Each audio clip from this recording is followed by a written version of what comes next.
Tuhan ya.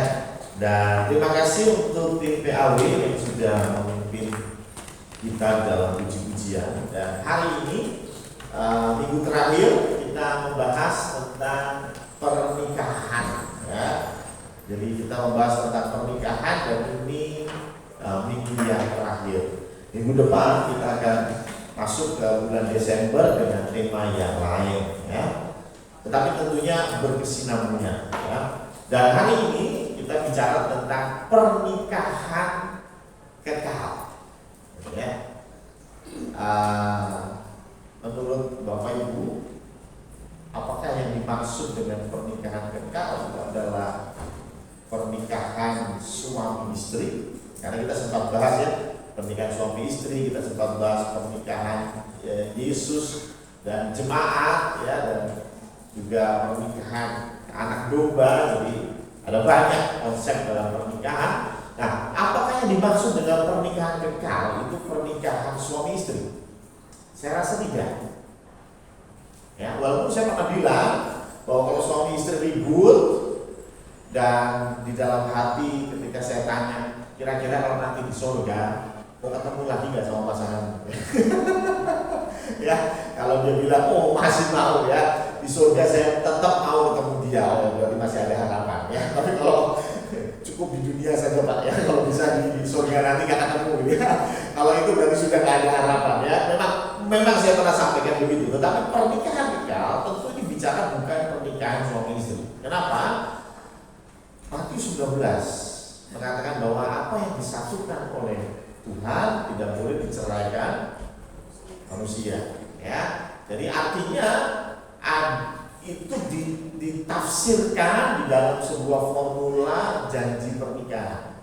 Ada yang maksudnya janji pernikahan terakhir sendiri apa? Sampai mau memisahkan. Artinya apa? Ada endingnya, betul ya? Ada endingnya ya, bukan kekal ini ya. Jadi ini ada endingnya. Endingnya adalah sampai mau memisahkan. Saya masih ingat ketika saya khotbah di pemberkatannya Pak Slamet ya, dan istri. Waktu itu saya bilang bahwa pernikahan itu bukan bukti cinta. Nah, pernikahan itu bukan bukti cinta. Bukti cinta adalah ketika salah satu dari kalian mati, terbaring di peti mati, dan kalian masih saling mencintai. Itu bukti cinta. Kalau cuma pernikahan mah itu statementnya itu kita punya ungkapan kesiapan atau janji kita, tapi untuk membuktikannya ya tentu nanti setelah salah satu meninggal. Artinya apa? Artinya ini pasti bukan bicara pernikahan suami istri, tetapi ini bicara tentang pernikahan antara umat dengan Allah yang saya sudah bahas dari minggu pertama, minggu kedua ya. Jadi pernikahan ini bicara tentang pernikahan kita sebagai umat Kristen, sebagai umat Allah, sebagai mempelai wanita, sedangkan Yesus Kristus sebagai mempelai pria ya. Jadi jangan bingung loh, berarti Pak Pendeta juga mempelai wanita. Iya. Ya, walaupun beremosan begini, mempelai pria mempelai wanita ya, karena di mata Tuhan seperti itu. Nah, berbicara tentang pernikahan kekal berarti ini bicara tentang nanti kita akan bersama dengan Kristus. Ini bukan bicara pernikahan dalam konteks catatan sipil atau administrasi, bukan, tetapi berbicara tentang relasi. Dan relasi pernikahan itu yang kekal hanya kalau dilandasi oleh kasih. Ingat ya, pernikahan harus dilandasi oleh kasih. Ya, ada yang bilang bahwa pernikahan itu 5 tahun pertama itu saling mencintai, setelah itu komitmen. Ya, saya bilang saya setuju dengan itu. Ya, kalau Anda mendasari pernikahanmu dengan komitmen, maka Anda tidak akan menikmati pernikahan. Tapi kalau Anda dasari pernikahanmu dengan cinta, mau berapa tahun pun engkau bisa menikmati pernikahan. Jadi 1 Korintus 13 ayat 13 sampaikan bahwa tinggal ada ketiga hal ini, yaitu iman, pengharapan, dan kasih. Dan yang besar diantaranya adalah kasih. So, jadi relasi antara kita dengan Tuhan ini bicara tentang relasi yang didasari oleh kasih. Ini penting sekali. Karena apa? Karena memang dalam konteks Tuhan pun itu punya hukum yang paling terutama. Coba kita lihat di Matius 22 ayat 37 sampai 39. Ya, Matius 22 ayat 37 sampai 39, jawab Yesus kepadanya, kasihlah Tuhan Allahmu dengan segenap hatimu dan dengan segenap jiwamu dan dengan segenap akal budimu. Ayat 38, itulah hukum yang terutama dan yang pertama. Ayat 39, dan hukum yang kedua yang sama dengan itu ialah kasihlah sesamamu manusia seperti dirimu sendiri. Saya pernah bilang bahwa apa konteks menikah, ya, dalam konteks menikah suami istri, konteksnya adalah mau belajar mengasihi sesama manusia. Makanya syarat pertama untuk menikah harus sama-sama manusia. Ya, loh, bener ada beberapa keunikan dalam dunia ini. Ada yang nikah sama patung, ada yang nikah sama boneka, ada yang nikah sama anjing. Itu nggak masuk itu kan di dalam kekristenan. Menikah harus sama manusia, ya. Karena apa? Karena di sini kita belajar untuk mengasihi sesamamu manusia, ya. Mengasihi itu ada 3 tingkat: mengasihi Allah, mengasihi sesama, mengasihi diri sendiri. Ya, mengasihi diri sendiri sudah lulus, sudah bisa. Nah, mau belajar mengasihi sesama manusia, itulah konteks menikah. Jadi kalau Ronald mau menikah dengan Natalie, ya. Oke, Natalie, ya, itu konteksnya adalah Ronald mau belajar mengasihi sesama manusia. Dan yang paling gampang mengasihi yang Ronald cintai. Betul kan? Nanti akan belajar terus Ronald sampai bisa mengasihi Sobru. Kenapa? Kasihlah musuhmu, ya. Ya, konteksnya kasihlah musuhmu, ya. Tapi bagaimana mungkin Ronald bisa mengasihi yang menganiaya Ronald kalau Ronald nggak bisa mengasihi yang dicintai, gitu ya, yang dia kasih. Itu dulu. Ini konteksnya menikah. Jadi ketika menikah, nggak usah mikir yang aneh-aneh. Konteksnya apa? Yuk bangun tidur, pikirkan apa yang bisa saya buat untuk mengasihi pasanganku. Dan selesai, ya. Ya, nggak usah mikir yang aneh-aneh. Ya, itu menikah. Karena apa? Karena memang menikah belajar untuk mengasihi sesama manusia. Tetapi goal kita tetap mengasihi Allah. Pertanyaannya, kenapa kita perlu mengasihi Allah? Goal kita harus mengasihi Allah itu kenapa? Karena ketika kita mengasihi Allah, maka itu menjadi pattern, menjadi pola bagaimana kita mengasihi sesama. Gitu ya. Kalau kita hubungan dengan Allah itu bermasalah, maka hubungan kita dengan sesama bermasalah. Gitu ya.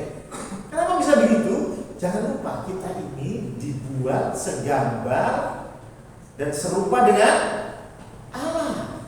Kalau kita nggak bisa melihat atau nggak bisa punya relasi dengan Allah yang benar, bagaimana kita bisa melihat potensi kita sesungguhnya? Dan nggak cuma potensi. Ketika kita nggak punya relasi yang benar dengan Allah, bagaimana kita bisa menunjukkan tujuan hidup kita? Banyak orang hidup, tapi tidak banyak orang yang tahu mengapa dia hidup. Ya. Ada seorang berkata begini, ada 2 hal yang paling penting di dunia ini. Yang pertama kelahiranmu, dan yang kedua mengapa kau lahir. Ya, kadang-kadang kita hanya apa kita lahir, tanggal sekian dirayakan tiap tahun, happy birthday, tapi lupa kenapa engkau lahir. Ya, tujuanmu apa? Nah, kalau kita punya relasi dengan Allah, kita punya pernikahan yang baik dengan Allah, maka kita punya gambaran untuk apa kita diciptakan. Karena menurut saya paling tepat memang bertanya kepada Sang Pencipta. Setiap benda yang ada di sini itu punya tujuan. Betul ya? Mikrofon ini diciptakan ada tujuannya. Yang tahu siapa? Yang ciptain dong. Ya kan? Handphone ini diciptakan juga ada tujuannya. Kursi ada tujuannya. Dan semuanya yang paling tepat untuk menjelaskan ya yang menciptakan. Hal yang sama, masakah kursi saja punya tujuan yang pasti kenapa dia diciptakan? Masakah Pak Budi tidak punya tujuan yang pasti kenapa Tuhan ciptakan? Tentu Tuhan menciptakan kita semua dengan tujuan yang pasti. Tujuan-tujuan yang pasti. Nah, orang-orang yang tidak punya tujuan ini berbahaya. Karena yang pertama, dia bisa sok-sokan tahu, ini yang paling bahaya. Jadi dia pura-pura tahu dia punya tujuan. Itulah mengapa di dalam Lukas 6 ayat 39, coba kita buka. Lukas 6 ayat 39, ada satu perumpamaan. Tuhan bilang ini perumpamaan ya, jadi jangan ditelan mentah-mentah ya. Yesus mengatakan pula suatu perumpamaan. Dapatkah orang buta menuntut orang buta? Bukankah keduanya akan jatuh ke dalam lubang? Jadi ini bicara bukan benar-benar orang buta, karena jujur saya pernah lihat orang buta menuntut orang buta ya. Pernah ya. Pernah, tapi tentu bukan itu yang dimaksud Tuhan Yesus. Bukan. Apa maksudnya orang buta? Orang yang gak punya tujuan hidup. Orang yang gak punya relasi dengan Allah yang baik. Mereka tidak punya tujuan hidup. Hidup dia tinggal hidup, yang penting bangun tidur, kerja, rutinitas seperti itu diulangi sampai bertahun-tahun tanpa tahu tujuan hidup. Nah, yang paling parah, orang yang tidak punya tujuan hidup menuntut orang yang sama-sama gak punya tujuan hidup. Ya, suami yang gak punya tujuan hidup menuntut istri yang juga gak punya tujuan hidup. So, ketika berjalan, Tuhan bilang apa? Bukankah keduanya akan jatuh ke dalam lubang? Jadi cepat atau lambat, dua-duanya akan kena masalah. Ya, nggak cuma yang di depan atau yang dituntut, tetapi dua-duanya masuk ke dalam lubang. Jadi tujuan hidup itu amat sangat penting. Dan tolong kalau Anda tidak punya tujuan hidup, jangan coba-coba gandeng orang lain. Wahai pria-pria yang mau menikah, ini kayaknya saya lihat beberapa ya, sudah ada gandengannya ya. Pastikan Ronald, Febri, siapa lagi ya? Pastikan Anda punya tujuan hidup ya. Jangan sampai Anda punya tujuan hidup, Anda nggak punya tujuan hidup, Anda buta, tapi mencoba menggandeng pasanganmu yang buta juga ya. Ya. Lalu bagaimana kalau kita nggak punya tujuan hidup? Carilah tujuan hidup ini. Cari tujuan hidup. Lah, memang tujuan hidup dicarinya gimana? Gini, kita skip dulu tujuan hidup. Tapi yang pertama, tujuan hidup itu akan membuat kita lolos dari lubang. Kalau Anda nggak punya tujuan hidup, siap-siap jatuh dalam lubang. Entah sendiri, entah gandengan. Tapi intinya engkau akan masuk ke dalam lubang. Tetapi ketika engkau punya tujuan hidup juga, engkau bisa memilih relasi yang tepat. Relasi ini gak cuma pasangan hidup, teman bisnis bisa, sahabat boleh. Ya, contoh misalnya, saya mau ke Simpang 5. Terus saya ngobrol dengan beberapa orang, Pak Budi mau ke Gunung Pati, Ronald mau ke Mojopahit, Pak Sugeng mau ke Marina. Kira-kira saya akan bersama dengan siapa? Ronald. Nanti aku Mojopahit, mau ke Tegal ya. Jadi ketika kita punya tujuan hidup pasti kita akan memilih dengan relasi yang mana yang kita akan gandeng. Ya, entah itu pasangan hidup, entah itu sahabat, entah itu rekan kerja, ya. Karena sekali lagi pergaulan yang buruk merusak kebiasaan yang baik. Ya, kalau kita nggak punya tujuan hidup, bahaya. Ya, kita akan tidak bisa memilih relasi yang tepat, dan ujung-ujungnya kebiasaan yang baik akan hilang dan berganti dengan kebiasaan yang buruk tanpa kita sadari. Tapi kalau Anda tahu tujuan hidupmu, oh sangat mudah. Ngobrol sebentar, oh Mbak Novi, kita punya visi yang sama. Gandeng, ya kan? Oh Pak Bowo punya visi yang sama, ayo kita jalan bareng. Kan begitu ya? Tapi kalau nggak punya tujuan hidup, sini ikut, sana ikut, dan ujung-ujungnya kok muter-muter dan nggak kemana-mana. Nah, karena itu bagaimana cara kita mencari tujuan hidup? Ya. Coba kita lihat di dalam Kejadian 2 ayat 15.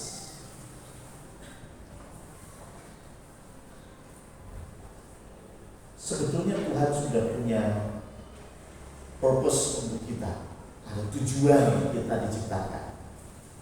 Memang tujuan ini kemudian rusak karena adanya dosa, tetapi tujuan itu tidak pernah berubah. Ya, tidak pernah berubah, cuma rusak karena dosa dan Tuhan perbaiki melalui darahnya. Nah, Kejadian 2 ayat 15 ini bagaimana Tuhan menempatkan manusia di dalam Taman Eden. Dikatakan bahwa Tuhan Allah mengambil manusia itu dan menempatkannya dalam Taman Eden untuk mengusahakan dan memelihara taman. Jadi Tuhan tempatkan Adam dan Hawa itu bukan untuk leye-leye, bukan untuk duduk-duduk santai dan dilayani, bukan untuk apa yang dia mau Tuhan akan wujudkan, bukan.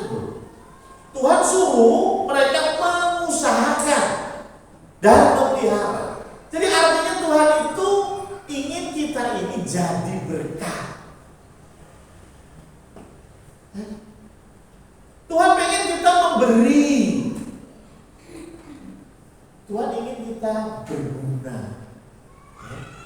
Makanya Paulus berkata semua boleh, tapi tidak semua berguna. Jadi kembali, berguna atau tidak. Hidup kita pun sama.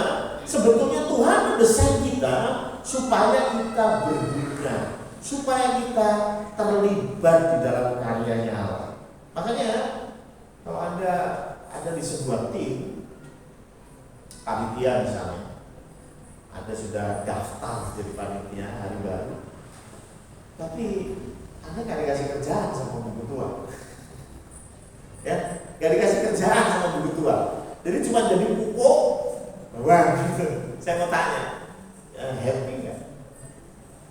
Happy? Oh saya sih senang aja Pak Pendeta, yang penting dapat kaos. Wah repot ya. Yang penting nama saya tertulis ya panitia sesi konsumsi sama Yotomo. Tapi ya nggak pernah ngupas gawang, nggak pernah masak, nggak pernah nyiapin makanan loh. Jujur kalau kita mau melihat hati kita masing-masing, itu pahit loh, itu nggak nyaman loh. Kenapa? Sebetulnya kita didesain untuk memberi. Ya. Sebetulnya kita didesain untuk memberi. Saya masih ingat ketika Febri punya ide brilian untuk mengubah sound system kita. Ya. Begitu semangatnya dia beli banyak alat, pasang tiap malam, bahkan memberikan kita ketua ya, cara mengoperasikan apa itu mixer dan lain sebagainya ya, dijelaskan panjang lebar. Yang saya lihat ketika Febri lakukan itu, ada sukacita di dalam wajahnya. Benar ya? Enggak bener lah. Saya melihat itu kan ya. Ketika mau datang ke sini sampai malam nyeting sound dan lain sebagainya, saya dalam hatinya anak gak capek kan, ya kan? Udah pulang kerja masih datang ke sini, gitu kan?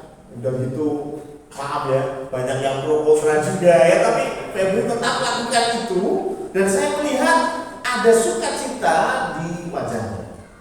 Dan menurut saya itu tepat. Karena memang manusia didesain untuk Memberi. Jadi kalau kita memberi, sebetulnya itu kebahagiaan sendiri. Makanya Tuhan bilang, berbahagialah orang yang memberi. Betul ya? Cuma kadang-kadang kita dibelokkan oleh si setan sehingga kita merasa dapat itu lebih. Tapi sebetulnya kita didesain untuk memberi. Ya. Itu Tuhan desain kita. Makanya Tuhan taruh kita di Taman Eden untuk mengusahakan, untuk jadi berkat.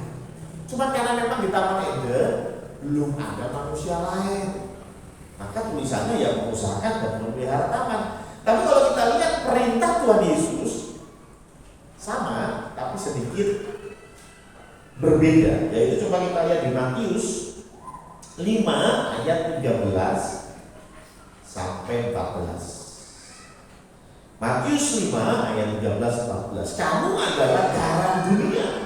Jika garam itu menjadi tawar, dengan apakah ia dihasilkan? Tidak ada lagi gunanya selain dibuang dan diinjak orang. Ayat 14. Kamu adalah terang dunia. Kota yang terletak di atas gunung tidak mungkin tersembunyi. Jadi Tuhan kasih kesimpulan baru di perjanjian baru bahwa kita ini garam dan terang dunia. Kita harus berdampak, betul ya? Berdampak itu dengan cara yang memberi, betul ya?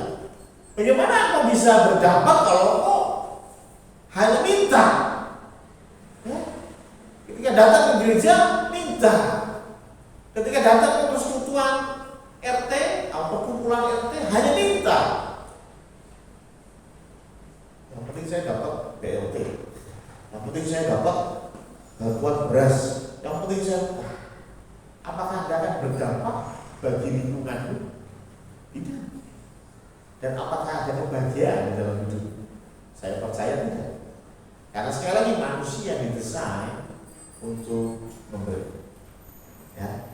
Kalau Anda nggak percaya, just do it. Lakukan. Beri. Nanti kau akan menikmati kebahagiaan. Jadi Tuhan Yesus pun bilang bahwa kita ini terang dan garam dunia. Jadi konteksnya masih sama, harus jadi berkat, harus berdampak. Ya. Nah sekarang pertanyaannya, apakah setiap kita punya tujuan yang sama dalam hidup? Tentu beda. Pak Budi dengan saya beda, Pak Bowo dengan saya berbeda. Tujuan kita berbeda. Tetapi tujuan umumnya itu sama, yaitu menjadi berkat. Tujuan umum.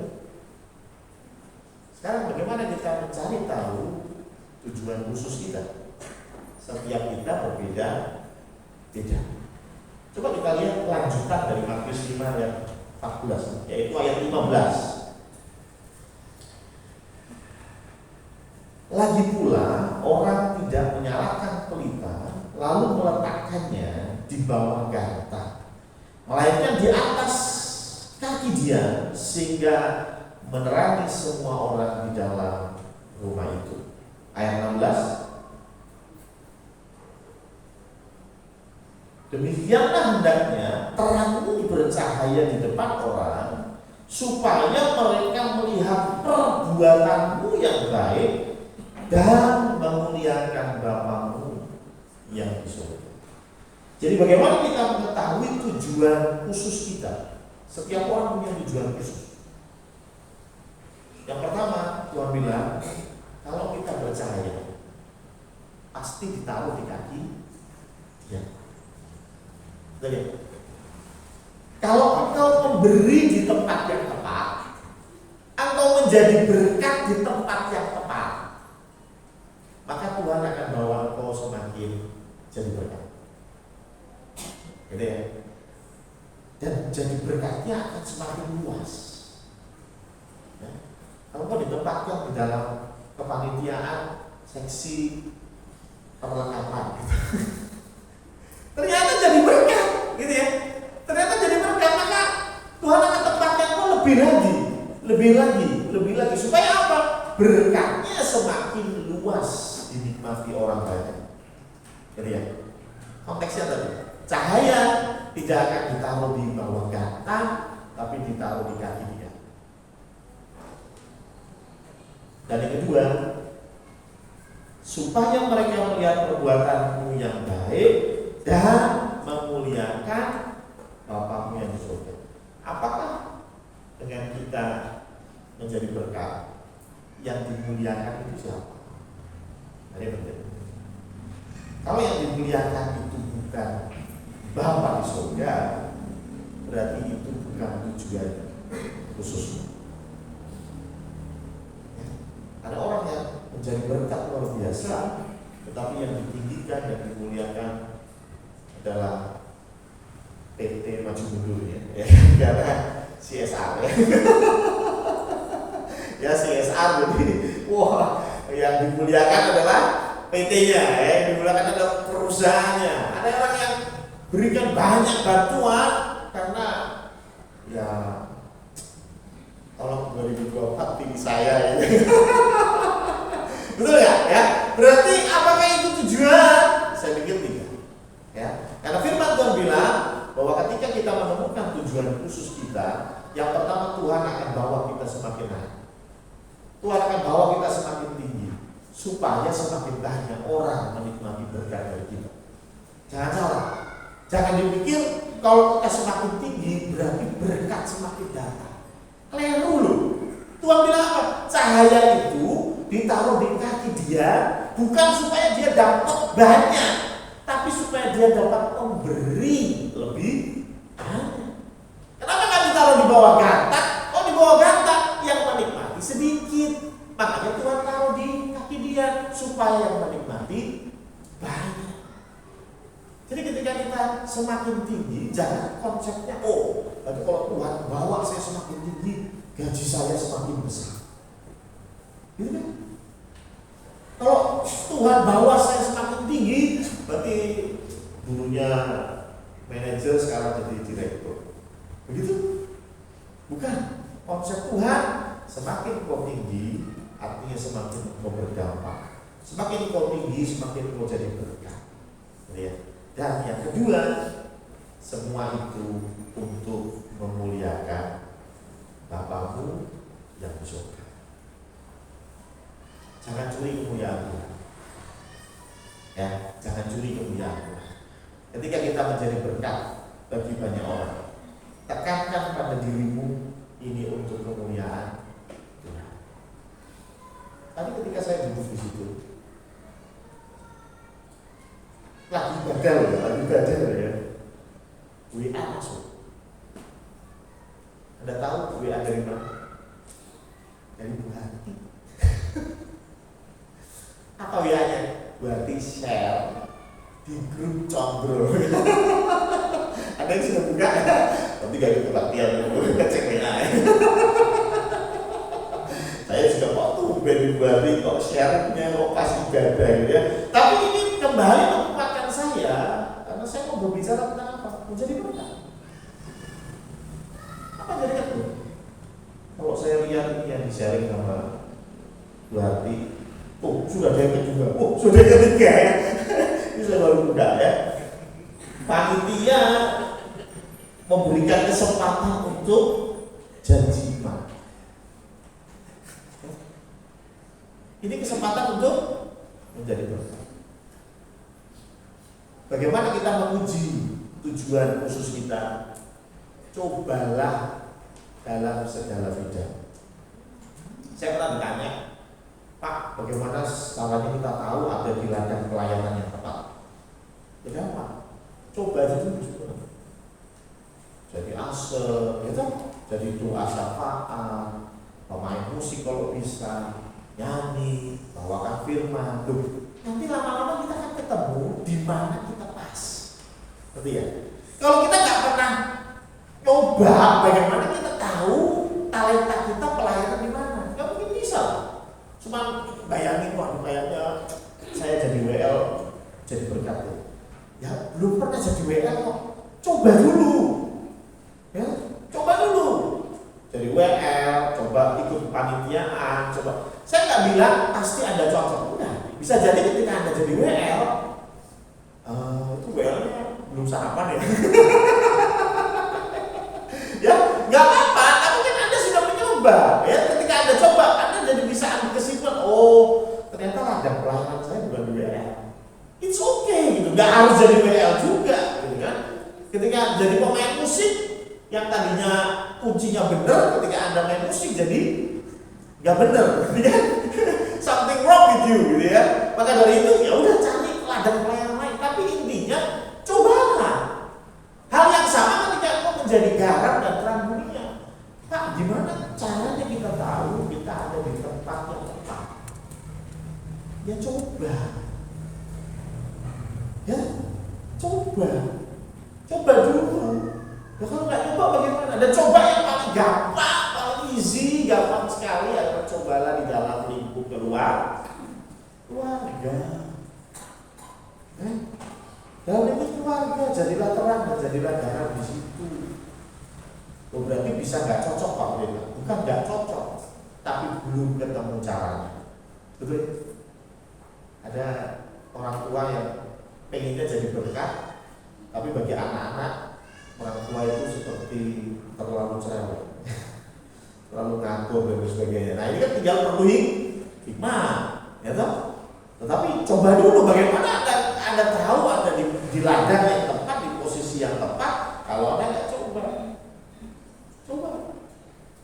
Pelayanan di Condro ada banyak, ya. Ada PAW, ada PLDA, ya. Ada kepanitiaan. Cobalah dulu, ya. Kalau kau nggak pernah coba, bagaimana kau tahu kau ada di ladang yang tepat? Ada orang-orang yang saya tahu sudah ketemu ladangnya yang tepat yang mana, ya. Sudah kelihatan, oh ini bakatnya di situ, oh ini talentanya di situ. Tetapi sekali lagi kalau kita tidak pernah coba, bagaimana? Hal yang sama, bagaimana kita bisa menjadi berkat? Ya coba dulu. Ya. Ada satu ibu yang saya kenal, sukanya sumbang beras, sukanya sumbang sembako, gitu ya. Ya memang itu passion dia, it's okay, berarti sudah menemukan bagaimana dia bisa menjadi berkat, gitu ya. Tapi ada yang lain mungkin, oh saya nggak bisa kasih uang Pak Pendeta, nggak masalah, ya. Kalau nggak bisa kasih uang, berikan waktumu, berikan dirimu. Ada yang punya passion, oh saya rindu untuk berdoakan. Panitia itu perlu didoakan. Saya masih ingat minggu yang lalu Bu Hati sampaikan di mimbar bagaimana perlu doa yang untuk mensupport pelayanan di tempat ini, mensupport bendahara kita. Perlu doa, ya. Jangan dikira doa itu gampang, ya. Kalau kita nggak punya passion di situ, sulit, ya. Ada di sini yang bisa doa lebih dari 15 menit. Gak ada yang kalah. Luar biasa, ya. Itu dia sulit ya, buat 2 jam bisa doa. Ya makanya agak jarang-jarang dikasih tugas doa syafaat. Tapi intinya, ayo kita coba jadi terang dan jadi garam. Ayo kita coba menemukan tujuan hidup kita. Dan tentunya itu bisa terjadi kalau kita punya relasi yang tepat dengan Tuhan. Supaya kita tahu Tuhan itu seperti apa. Dan ingat, kita itu dibuat segambar dan serupa dengan Dia. Kalau kita melihat Tuhan itu kasih, maka kita pun harusnya penuh dengan kasih. Kalau kita lihat Tuhan itu penuh pengampunan, maka harusnya kita pun penuh dengan pengampunan. Saya pernah bilang, bagaimana cara kita mengasihi Allah? Cara kita mengasihi Allah adalah ketika kita merasakan kasihnya Allah. Seorang anak akan berterima kasih sekali kepada orang tuanya di titik dia mengerti bahwa jadi orang tua itu sulit. Betul nggak ya? Kalau sudah mengerti, oh kalau masih anak remaja itu susah sekali kasih tahu, ya kan? Susah sekali kasih tahu. Tapi begitu mereka menikah, punya anak, baru waduh ternyata jadi orang tua susah. Dan mereka akan mengasihi orang tua jauh lebih dalam. Betul? Kalau kita semakin dalam punya relasi dengan Tuhan, kita semakin dalam mencintai Tuhan, maka kita pun akan semakin menjadi berkat bagi sesama.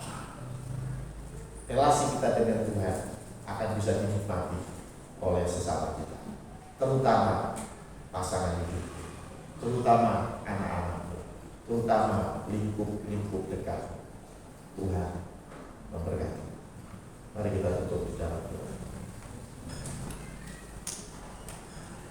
Shalom, selamat pagi. Kita akan memperhatikan ataupun menyimak rangka kerja selama 1 pekan.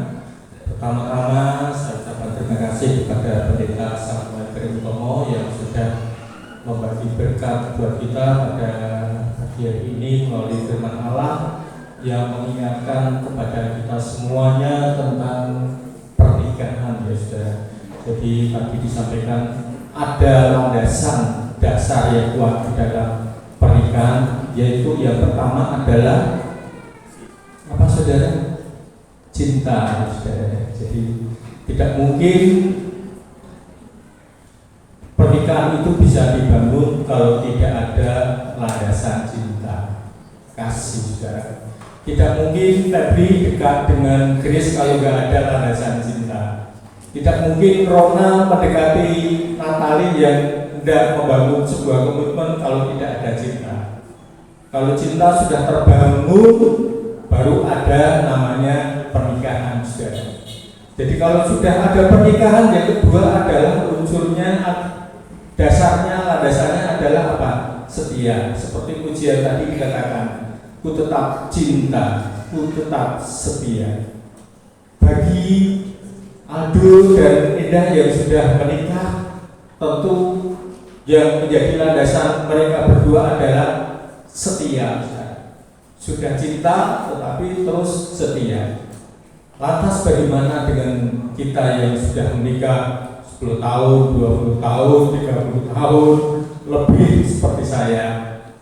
Landasannya adalah setia, kita tetap setia. Demikian juga kita anak-anak Tuhan, kita sudah memiliki cinta kepada Tuhan Yesus. Sekarang yang menjadi landasan yang kedua adalah setia. Kita mau tetap terus setia kepada Tuhan Yesus sampai akhir hayat kita, saudara. Jadi ada rumah yang sudah tersedia. Tadi Mbak Novi katakan Bapa yang di surga menyediakan rumah yang kekal, yang abadi, unlimited, saudara, tak terbatas bagi kita yang memiliki cinta dan setia kepada Tuhan Yesus, karena Dia adalah mempelai laki surga dan kita adalah mempelai wanitanya. Kemudian saya juga sampaikan terima kasih kepada Bu Harti yang sudah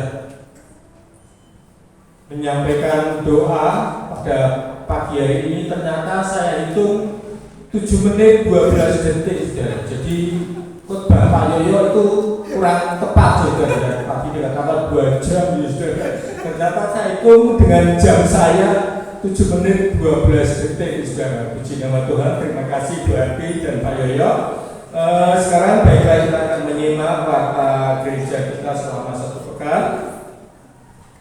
Nanti pada pukul 10 ada ibadah tunas remaja, ujian Saudari Mega, firman Tuhan Ibu Sri Wuryani. Kemudian pada nanti sore jam 3 sore ataupun jam 15 ada acara ibadah Genji, keterangan ibadah online. Ibadah yang kedua nanti sore pada pukul 17 ataupun jam 5 sore. Saya mengingatkan petugasnya, pujian Diaken Juarti, Ibu Febo Kristiana, Ibu Dinda, LCD Saudara Raffi, firman Tuhan Pendeta Samuel Priutomo, doa syafaat Bapak Tunggoro, pengumuman Bapak Samuel Priutomo, musik Bapak Eko, Saudara Ino dan Saudara Fidil. Hari Selasa pada pukul 18.30 saya mengajak kita semua jemaat Gia Jonturkusumo, mari kita akan sama-sama datang di dalam persekutuan doa malam. Doa itu sebenarnya yang butuh, yang perlu kita, saudara. Kita nggak datang, nggak berdoa, Tuhan nggak kehilangan kemuliaannya, Tuhan tidak kehilangan kuasanya. Ketika kita berbeban berat, mari kita datang dalam doa. Ketika kita mengalami masalah yang mungkin sulit dipecahkan, Tiang kasih, mari kita akan datang dalam doa dan pasti Tuhan akan memberikan solusi bagi kita. Ibadah persekutuan doa mulai pukul 18.30. Tugasnya adalah Penatua Paulus Sumarto. Hari Jumat 1 Desember kembali KPK mengadakan persekutuan ibadah gabungan ya saudara, bertempat di rumah Bapak Eko Budiarmono dan mengambil tempat di gereja. Jadi yang tempatan Pak Eko tapi mengambil tempat di gereja karena mungkin tempatnya jauh dan mungkin sudah mulai musim hujan. Jadi Pak Eko mengambil satu antisipasi ibadah di tempatnya gereja. Pujian oleh Ibu Kristiana SB, sedangkan firman Tuhan disampaikan oleh Diaken Danu Bro. Hari Sabtu 2 Desember JKK KU 3 sampai 8 tahun, pujian Ibu Lisa, firman Tuhan Ibu Lydia. KU 9 sampai 11 tahun di lantai 3, pujian oleh Ibu Lisa, firman Tuhan oleh Ibu Martina. Kemudian laporan kas pembangunan tahap 3, puji Tuhan kita mengalami saldo sebesar 16.346.485 rupiah. Persepuluhan yang masuk sampai dengan tanggal 19 November 5.320.000 rupiah. Sedangkan untuk laporan keuangan panitia hari baru, Natal dan Tahun Baru kita mengalami defisit sebesar 7.611.000 rupiah. Warta khusus yang perlu mendapat perhatian kita adalah sudah dibuka penerimaan pendaftaran murid baru PAUD Alfa tahun ajaran 2023-2024 dengan persyaratan anak usia 3-4 tahun, fotokopi akte kelahiran, fotokopi KK, fotokopi KTP orang tua, fotokopi KPS, pas foto 3x4 4 lembar. Bagi Bapak Ibu Saudara yang memiliki putra putri atau kerabat berusia 3-4 tahun dan ingin mendaftarkan diri, bisa menghubungi Ibu Ina dengan nomor sekian.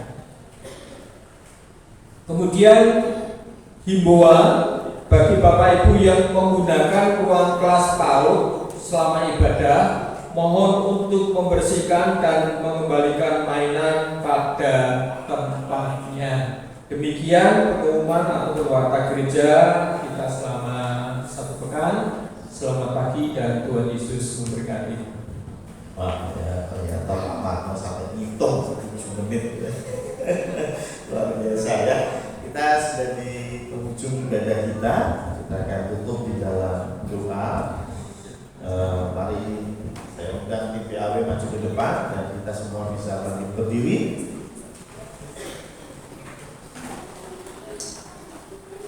Mari kita kembali berdoa di hadapan Tuhan.